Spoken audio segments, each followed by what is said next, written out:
It's time to mind your business with me, Jamillah Lodge. Tune in to find out how to mind your business with BEDC, special guest entrepreneurs, industry experts, and more. Brought to you by BEDC. Bermuda business starts here.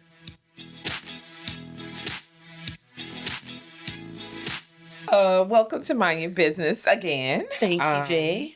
So we're excited to have you here because we're going to be talking about the Small Business Expo. Yes. But for those who don't, listen or know about Mind Your Business, let's reintroduce yourself to them so they know who you are and what you do. My name is Ondreyah Rochester. I am the micro, small, medium enterprise officer at BEDC as well as the Northeast Hamilton officer. Okay.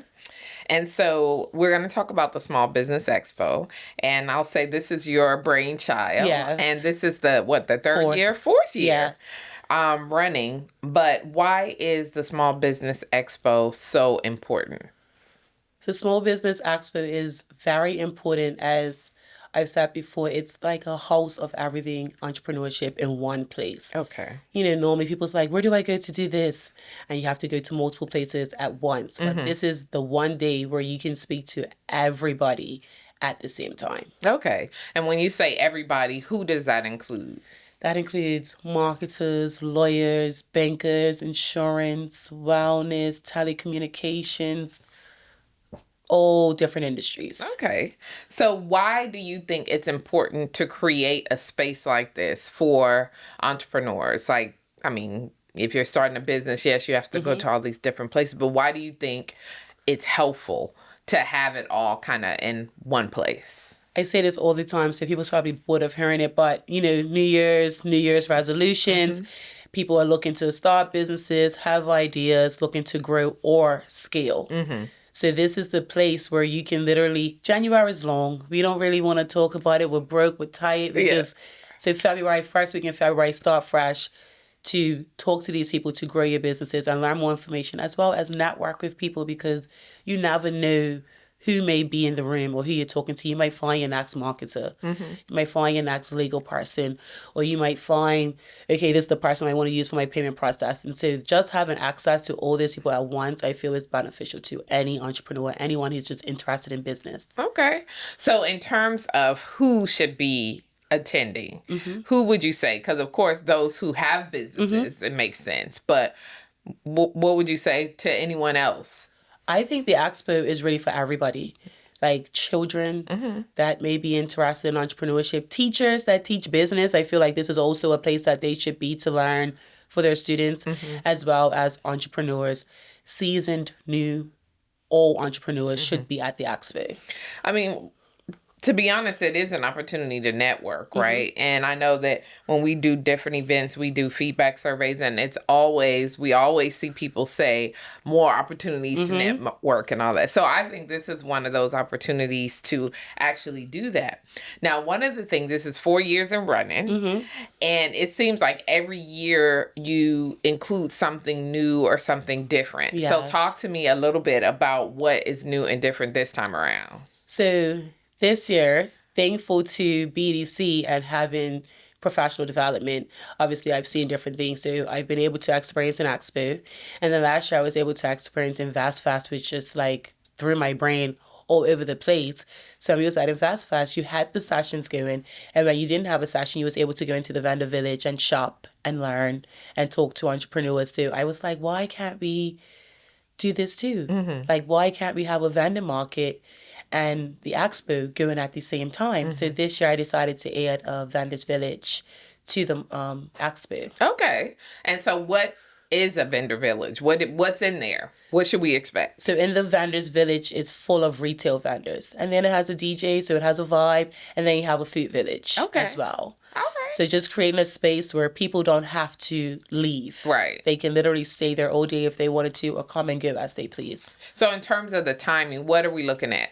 What's the date and how long is the expo running for? February 7th from 11 to 4 at Cedar Bridge, with 4 30-minute panel discussions throughout the day. Okay. So you're right. Like, you can come and literally stay the whole day. The whole day. Now, you mentioned children. So you're bringing your child, you're trying to, get information and networking. So why or what do you have to kind of keep the young people occupied as So when well? I say children, I mean like youth students that are interested in starting a business. You have a lot of middle school students, a lot of high school students that actually have businesses.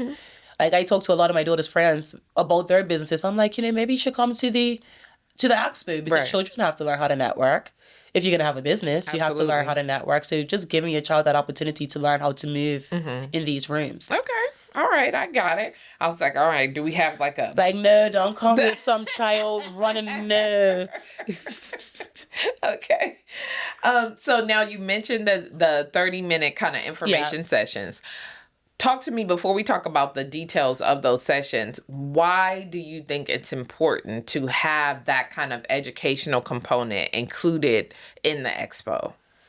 Because it's one thing to visit people's booth. Everybody is in different industries, but then it's another thing to have people combine different industries combine and sit on the stage and give you actual knowledge to everybody. Because when you go to a booth, you have your individual questions. But when you have a panel, you're able to cover a broader topic with more entrepreneurs or industry experts. Okay. Yeah. And so how did you identify the topics? Because, of course, entrepreneurship, you can talk about everything. How did you kind of solidify the actual topics for this year? When I first started, I had 8. And I was like, nobody's going to have time to network. Nobody's going to have time to go around and talk to the vendors. So I was like, you got to cut it down. Maybe some of these other amazing ideas can be lunch and learns throughout the year. So when I decided how to cut it down, I talked to every co-worker, like, pick your top 4. And that's how I was able to break down exactly what topics will be discussed on the panel discussions at the expo. Okay. But I always make sure that they're timely and they're relevant to the climate that we're actually working in. Okay, so let's talk about some of them. So what are the topics? So our first topic is called Ready, Set, Digital. Okay. And that's all about digital terms, integrating AI to make your processes more efficient and more effective so that you can compete globally, locally, but you know how to use it when you need to use it and use your brain when you need to use it. Right. So just teach you how to use AI to simplify your processes. And that is powered by our platinum sponsor, Bravo. Oh, that okay, first awesome. session. Yes. Yeah.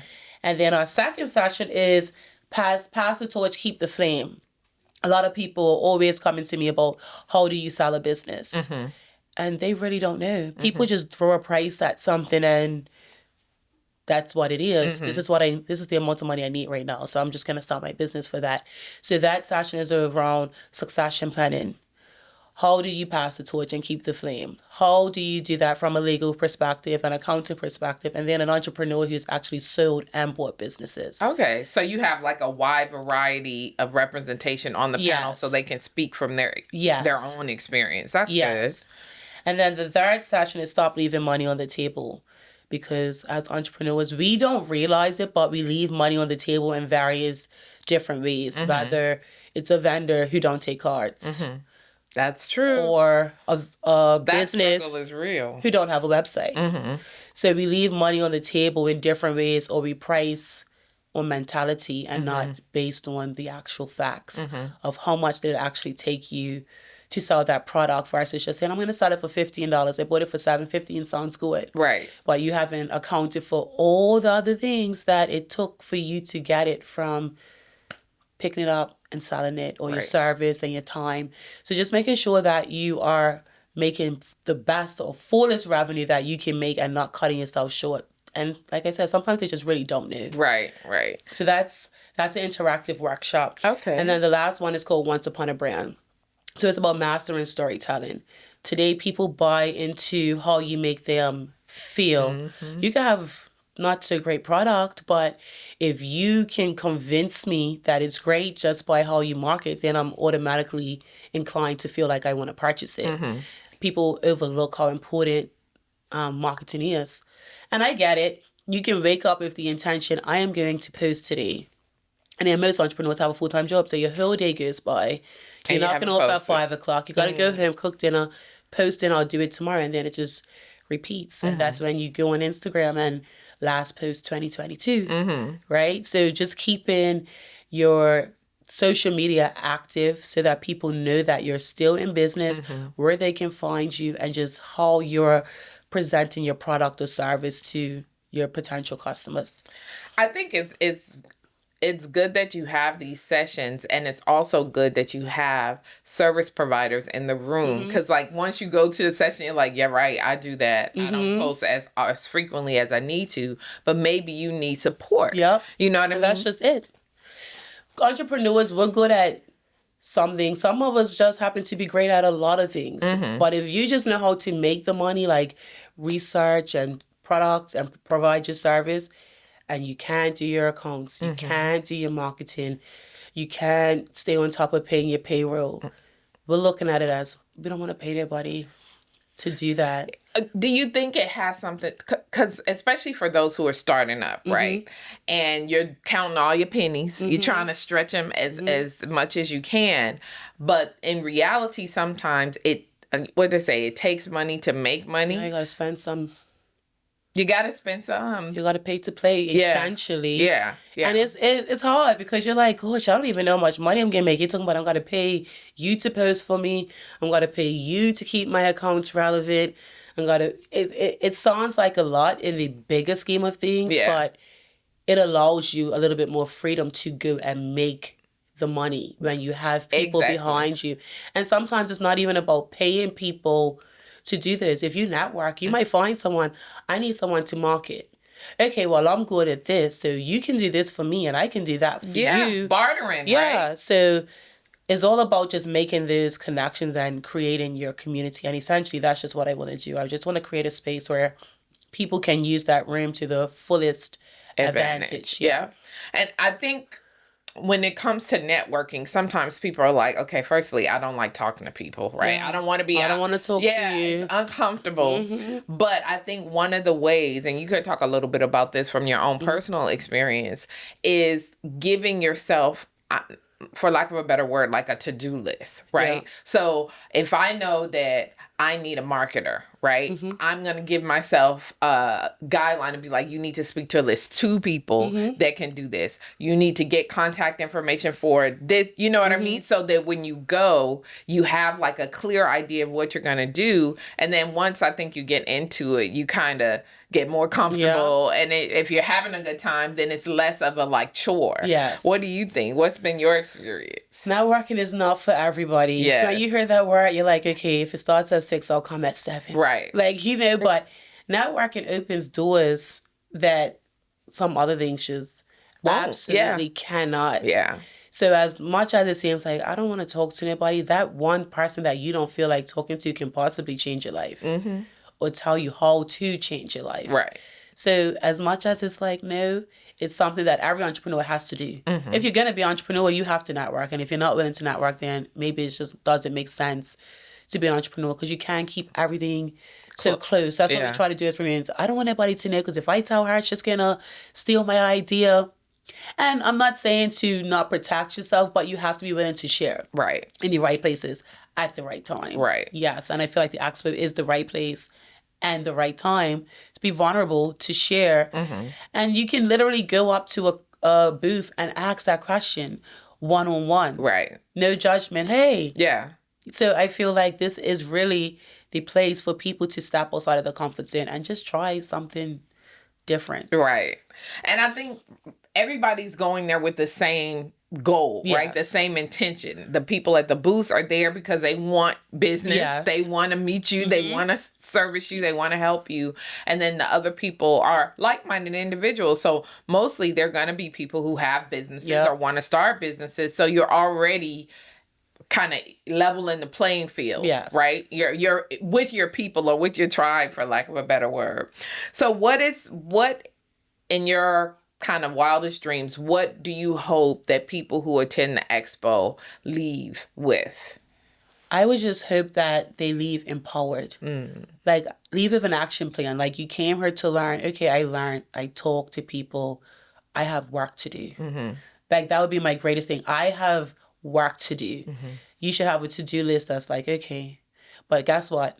I need to talk to this person at this place. It's a lot easier now because you now made those connections. So you have a to-do list, but you know who you need to talk to get it done because you've made that direct contact. Right. Or you're in the vendors village and you found a retail vendor that you never ever seen in your life. So now they also have new connections Right. or grow their mailing list. Not everybody has to purchase, but you could grow your mailing list from people who's interested. So now you have a further reach. Right. So I just feel like it's really a win-win for everybody. Right. I feel like come with your notebooks, come with your business cards, just come prepared to network and step out of your comfort zones. Right. So from a vending perspective, right? Yes. Because you have your different levels of business. And for us, we consider vendors like micro enterprise. It's usually the first foray. We tell people, look, go, to a vending market or something and sell it, see what the feedback is. So, but having said that, it's still a business, right? Yes. And so what would you say in terms of how people who are vending should approach their business? Like, what are some of the key things that they should be considering, and why? The vendors need to come prepared. Mm-hmm.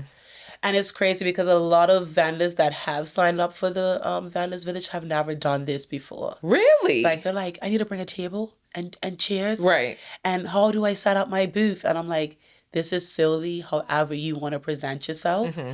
But this might turn into something that they want to do on a regular basis. Over and over again. Mm-hmm. You just never know. You never know the customers that you're going to meet from the expo. Right. And this is why this year I made it intentional to create breaks so that people do have time to go to the Vendors Village. We have a lot of breaks. We have a lunch break. We have multiple networking sessions.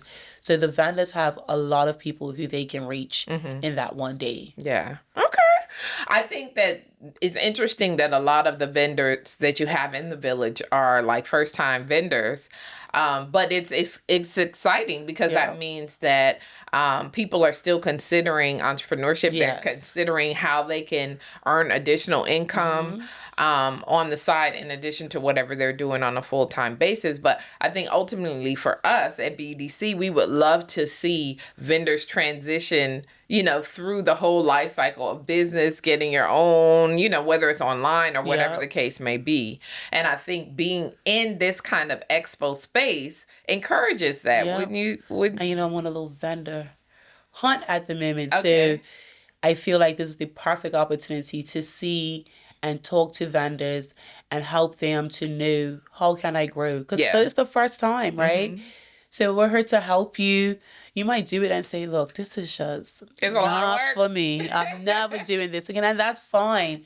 But at least you use this up as an opportunity to have a first try at what it feels like to have direct communication with your clients. Because some of us on websites, we don't have that interaction unless you purchase something from us. So just to feel that emotion and, have that conversation. Why did you start this? Mm-hmm. What are you selling? Where can I find you? That all helps build your pitch as you go on outside of the expo. Right. You should be able to talk a little bit more. Oh, get more comfortable, like you said, because you never know who you're going to be talking to. And I feel like we're always encouraging entrepreneurs to practice their pitch. Yes. What is it you're selling? Why are you selling it? Why do I care? 60 seconds. Yes. Get it in and out. Yes. And I think, like you said, this type of environment creates opportunities for them to do that. Yes. And I also think that it's good because in the vendor village, you're going to have some first timers. You're going to have people who are seasoned. They've been doing this ever since. And so it gives them an opportunity to see, okay, well, that works. Yes. Maybe I should incorporate that and all of that. So it's a lot of learning from peers. Yeah, from your others. Oh, look, she had a lot of people at her booth, but she did ABC, or he didn't have a table. He had. So you got to learn different things on how to make your next experience better if you decide to continue to vend. Right. Yes. Right. Okay.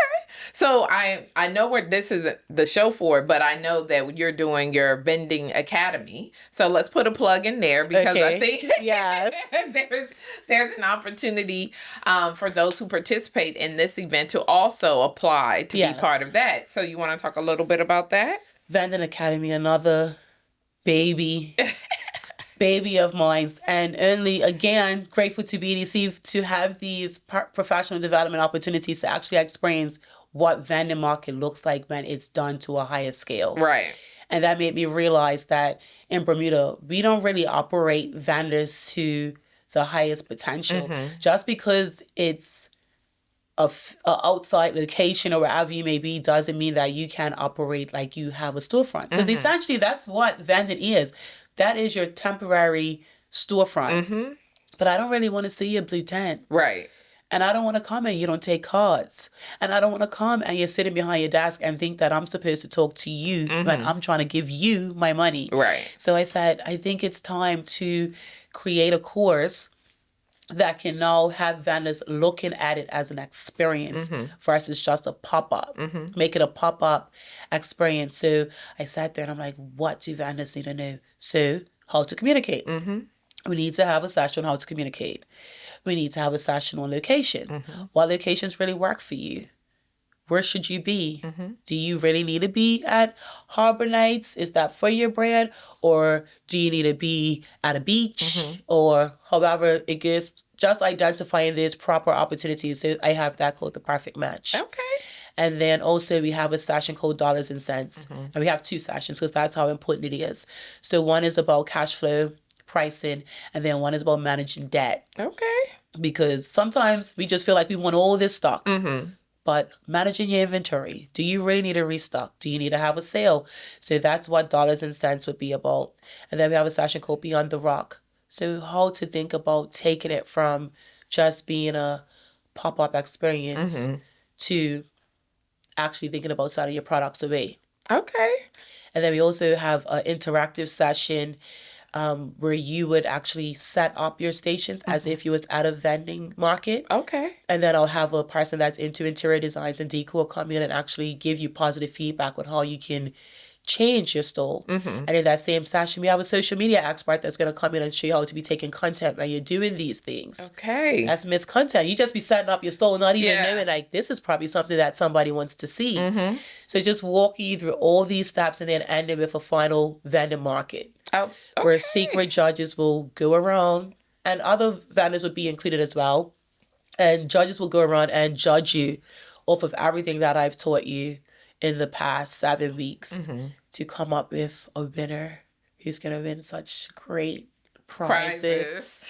So what I can see, so firstly, it's obvious that you're passionate about this. And I think the way in which you are approaching it makes a lot of sense in terms of the synergy, right? Yes. So firstly, you have the Small Business Expo, which I consider to be like information gathering, right? Yes. You're making the connections, you're making the contacts.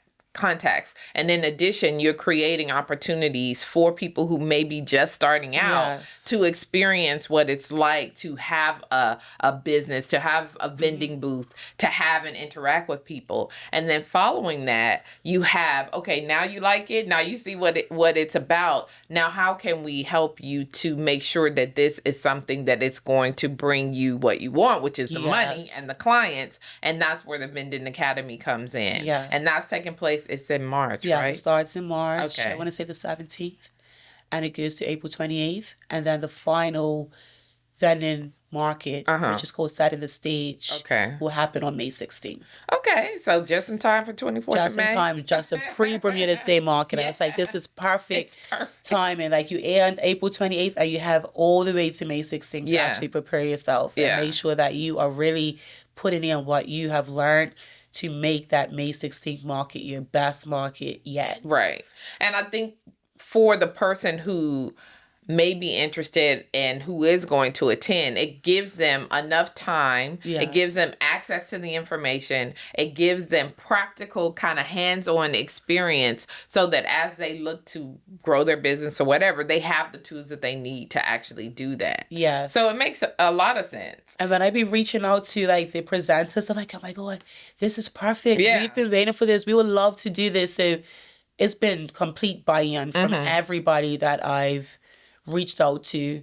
So like on the first session, we have parks, we have public works, we have Corporation of St. George's, Corporation of Hamilton. That's like 4 different people that can speak to you about locations, how to apply, when to apply. So it's like, it's everything. It's like a vendor's paradise. like right It's there like, for why, you. yeah, why wouldn't you? Yes. You do that. So in terms of the booths at the expo, right? So of course BEDC will have a booth, and I'm sure there will be more information about this vendor academy Yes. there for people. But talk to me about some of the other booths and what types of information people should be trying to gather once they attend the expo. So that you know who's gonna be there. Who's So gonna be there? it's a lot. Look at my You notebook. can just whet some of their appetite. Just so people have to come to see everybody, but Brava. yes, bravo. We love Brava. We do. Oh, I love Brava. They are excellent partners, and I think it makes sense because they are supporting small businesses. So I mean that's who our primary stakeholders are. So it makes sense that we work together because they are providing a service that our stakeholders need. And so if we can connect them, which is what this whole expo is about, then why wouldn't we do that? So we appreciate them. Definitely. Every year, without a fail, they are just always so ready to support the expo. Yeah. And support small businesses in turn, right? Yeah. They have a lot in store for the expo this year. So I hope that a lot of entrepreneurs come out and come stop by the Brava desk. So we have Brava. We have payment processors. We have Spectro Pay. Okay. We have government entities. So we have Consumer Affairs, Department of Labor. We have John Barrett and Son, another vendor that I'm always grateful for every year. They're just like, yes, willing to come and provide their samples. We also have BGA that has came on board to provide snacks and Valentine's Day giveaways. So I'm also grateful for that. We have Zip Backs. We have CG Insurance. We have Wellness. We have a lot on the service provider side. And then we have double on the Vendors Village. So when I first started that, I said 15. Right. And then I'm like, oh my gosh, like people keep messaging BDC. And I'm like, okay, you know me, 15 is not enough. Right. Let's go to 30. So we doubled the Vendors Village. And we still have a few spots left. We have about 6 spots left in the Vendors Village. Okay. But also in the Vendors Village, that's going to be powered by Personal Baggage, Rakisha Bridges. So Rakisha has taken that village from me.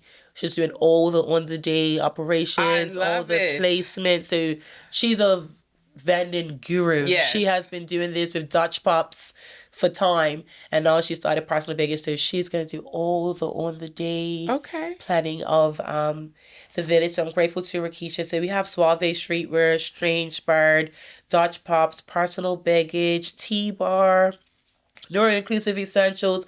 We have all in SSEP, Uncommon Interest. We have our commercial kitchen, plant-based fuel. Oh, okay. Trevor. We have the food truck, teas, home style cooking. We have it's just so much. Yes. Like it sounds like a fun day. Like outside of the fact that you're going there to learn something and the bits, it sounds like a great way to spend a Saturday. Yeah. It's practical. You're going to get the support you need. There's plenty of things to do, plenty of people to see.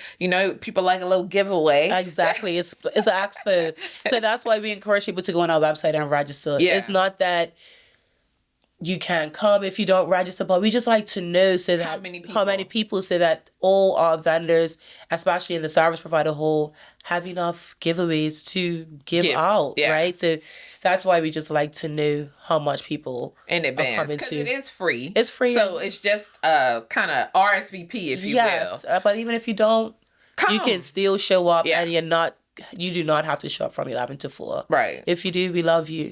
But, some days are busy. If you can come at 1 o'clock, come at 1 o'clock. Right. It's something to do. Like people are looking for ways to spend their weekend sometimes. And this is a productive way. Yes. Because most people in Bermuda that I know have a little side hustle. They do something. You're making popcorn. You're doing makeup. You're doing hair. And sometimes you may be wanting to turn that into like a full-time endeavor. Yes. So what do you need to do in order to make that happen? And the expo essentially is like your one-stop shop to to know what it is required in order to make these sort of things happen. So I'm excited about it for this year. Most of our team is going to be there on deck to answer questions, as well as we'll have a booth to talk about some of the other activities and initiatives that we have planned for the year. One which I'm most excited about is the one we were talking about, the Vendor Academy, because that's relatively new. We've done versions of it, but nothing I don't think as multi-week, as detailed as this. And it is an application process, right, for that? Yes, because we want to make sure that you are really fit and ready. Right. So can you really commit to this? What are you looking to get out of this? So we want to make sure that people who really need this academy are in the academy. Right. And is it your intent for this to be a recurring sort of thing? Yes. We'll see how it goes. We'll see how it goes. I'm pretty sure it'll be reoccurring, but the first cohort will have 15. Yeah. That's the limit. So 15 is the limit. So maybe those who come to the expo and get that information, you get like first touch. Yeah, because applications are gonna go live at the expo. Okay, well, you heard it here, ladies and gentlemen. Don't miss out on the opportunity. So let's just remind everybody about how they can RSVP if they want more information. I know you said there are a few more spaces in the Vendor Village. So if you're interested, how can they find out more? So February 7th, 11 to 4, Cedar Bridge. To register, you can go on BEDC.BM. If any service provider or retail vendor or food vendor is interested, they can email me at Rochester, OROCHESTER @BEDC.BM. Okay. Yes. Or call 292-5570. Yes. We definitely, if you want to be in the room, we want to make sure you have the opportunity. And for those that don't know whether or not you should attend, don't think about it. Just show up. Yes. You got how many? 11 to 4 to be in the building and take advantage of these opportunities. Like you said, there'll be DJ, there'll be food trucks, there will be vendors, there'll be service providers, there's education, raffles. Like there's raffles. There's no reason not to be there. It's going to be a good time. Yep. In the Vendors Village, we actually have a Span 2 challenge. So it's like a tic-tac-toe board. Okay. And if you get a line any direction after spending $20 with a vendor, you can be entered into a prize. Oh, that's exciting too. So it's a fun day. Yes. All right. Well, listen, I think we minded our business. Yes. People need to mind their business and show up to the expo. But I'm looking forward to it. I'm sure it's going to be a wonderful time. It was great last year. And like you said, you always try to outdo yourself every year, which we're known to do. And I'm certain that if people show up, they will recognize that it has been time well spent. Yes. So thank you, Ondreyah. Thank you, Jay. You're welcome. And remember, if you don't mind your business, who will? Right. That's it, right? Yeah. Thanks for tuning in to Mind Your Business with me, your host, Jamillah Lodge. Tune in next week, Thursday at 4 p.m. because if you don't mind your business, who will? Mind Your Business is brought to you by BEDC. Bermuda Business starts here.